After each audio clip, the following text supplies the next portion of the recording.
Hi everyone, it's a fine morning. I'm just done with my usual routine. The sun is up and it's so nice to be with nature and feel its warm caress as it touches our heart to be thankful. Life indeed is a journey. It has the ups and downs. Sometimes the path is curvy and rocky, but then again we manage to stand and face the music. The same thing in teaching. Sometimes it is fluctuating, other times it is in the highest peak. But as we experience different phases of challenges, we remain resilient. Teachers are resilient. We stand the test of time.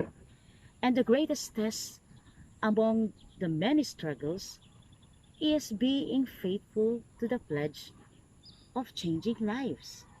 Yes, we are indeed molders of the future generation. We are indeed the great influencers of these young souls. Looking back, when I was still a college student, a professor once told us, to teach is to give yourself. Reflecting on this statement, I now fully understand how sacrifices and responsibilities go along with love and passion. But I likewise recognize that this great task involves a huge responsibility to grow. As educators, then, we should appreciate by heart the theories of learning as they are prerequisites in teaching. Allow me, guys, to discuss to you the three major learning theories. According to behaviorism, there are two kinds of conditioning, namely classical conditioning and operant conditioning. Both these conditioning learning techniques are used to teach a new behavior to an organism. Despite different techniques, the major goals remain the same. A vivid example of this classical conditioning is the usual routine we are giving our learners before we start our lesson, like reciting poems or singing a song.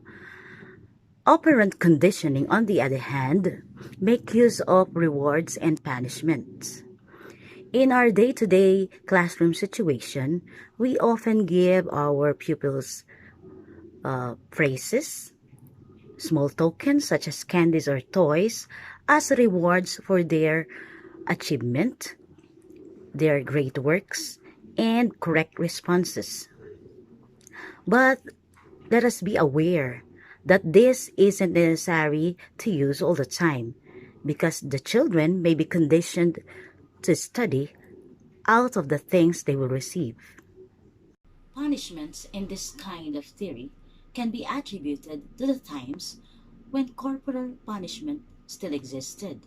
During my elementary days, when paddle and sticks played major parts in the classroom discipline. As opposed to behaviorism, cognitivism does not require an outward exhibition of learning, but focuses more on internal processes and connections that take place during learning. It focuses on the mental processes, including how people perceive, think, learn, remember, solve problems, and direct their attention to one stimulus rather than another. In our usual teaching learning situation, this is best seen during assessment, wherein prior knowledge is vital. We consider the results as basis for computing grades and weighing their mental capability.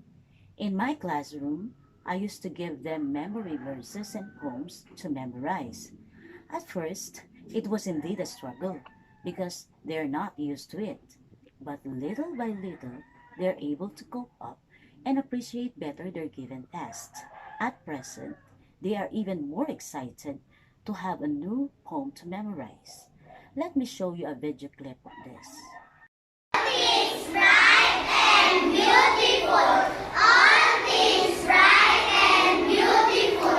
All pictures great and small. All things wise and wonderful.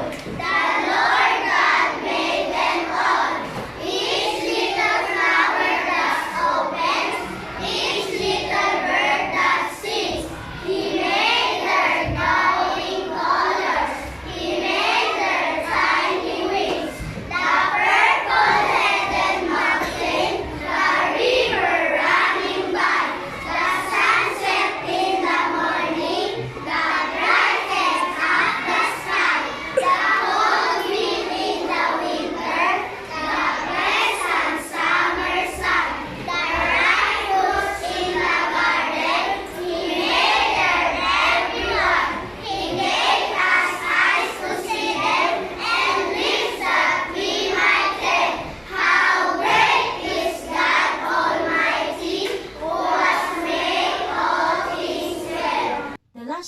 type of theory is more likely parallel to what we are applying today.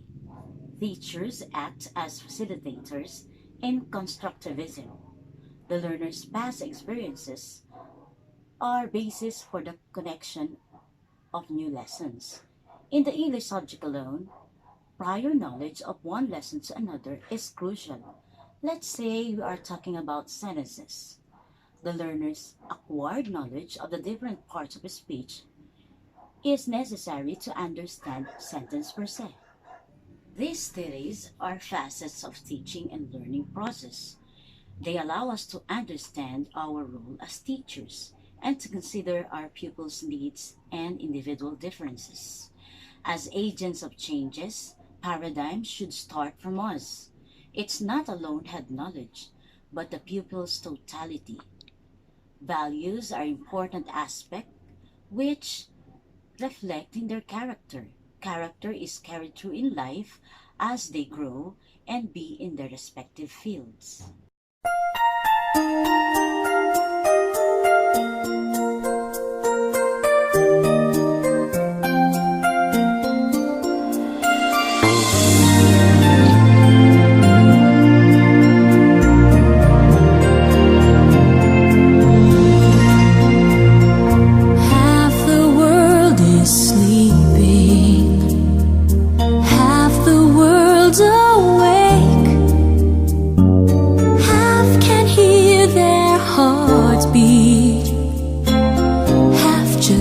Them break. Teaching is empowerment. Teaching is passion and compassion. Teaching is a process of discovery. Teaching is all about dedication.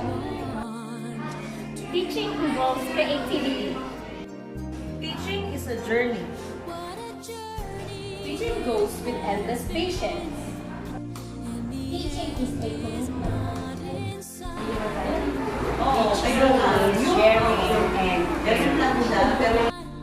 Teaching is life itself.